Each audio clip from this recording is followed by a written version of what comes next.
嘿，大家好，我是 Ariel。我整天都在研究怎么投资赚钱，能够快点财富自由，快点早退休。其实做这一切不就是为了可以让我有更多的时间，然后用我这个健康的身体去享受人生，享受世界吗？但是最近呢，又到了我年检的时候了。随着我现在也人到中年了吧，就是有一些指标不太正常比如说我有 fatty liver， 就是脂肪肝，还有高血糖 high glucose， 还有 inflammations， 具体在哪里有发炎我还不知道，还要进一步检查，因为我的身体很难 absorb 一些 key minerals， 比如说铁。这也是为什么我整天觉得很累，有时候还气短胸闷啥的，这不就来了。所以最近我就稍微转了一下我的 shift， 不只是在想怎么保住我的钱和赚更多的钱，我也在想想怎么保住我这个身体，那才是最主要的。我还想花更多的时间可以去玩呢。所以最近呢，大数据给我推了一个视频，我觉得受益良多，也学到了一些 new information。咱们都一样嘛，没有身体有钱有啥用呢？我来跟你们说一下我学到的一些东西，也这样能够帮助到我和你们。首先我学到癌症不只是基因和运气的问题，它其实是一场代谢和身体内部的环境的危机。第一，关于糖分，刚才我不是说我有 high glucose level 吗？Which is really weird， 因为我其实吃的 carbohydrate 不算特别多。你看，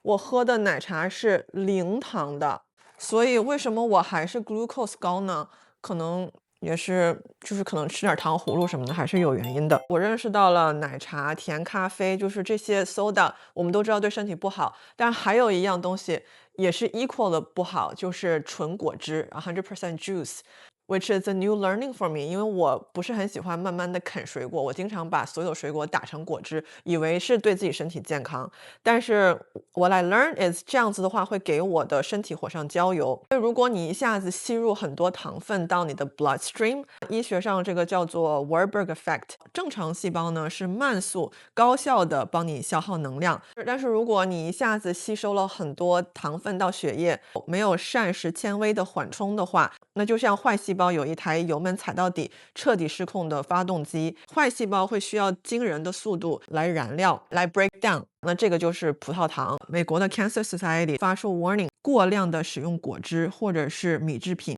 尤其是苹果，他们在生产或者种植的时候容易存在 inorganic arsenic 超标的隐患，然后这个是 No.1 致癌物这个其实也在大米饭里面，所以你的米饭在煮之前一定得洗好几遍，洗到那个水差不多清了，你再去煮，要不然就会有很多 arsenic。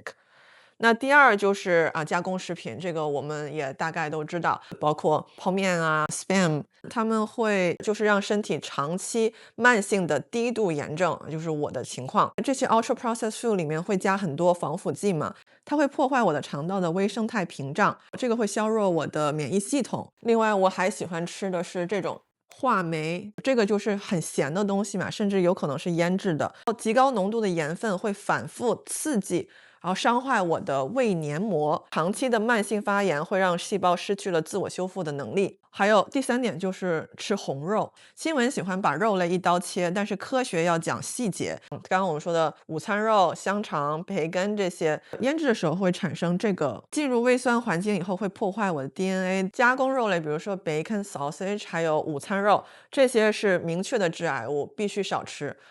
我要把我家还剩的那盒午餐肉给扔了。但是没有加工的红肉，比如说新鲜的牛排，有一项非常有意思的研究，就是如果每天吃300克红肉的人，肠道内结直肠 DNA 损伤的指标会上升21%。但是如果你在吃这个红肉的时候配上40克的抗性淀粉，也就是一种膳食纤维，那你的 DNA 损伤就完全消失了，直接回到了安全基准。所以我要做以下几个 change。第一个是28法则，就是把我的新鲜红肉我不会全部都戒掉，但是我1周吃1到2次，而且必须搭配高纤维的食物，比如说豆类、燕麦、西兰花这种。第二个 change 就是如果我要吃烤肉，我最好是提前用大蒜、香草或者是高级醋来腌制，调理好身体的内环境才是我最大应该给自己的投资。现在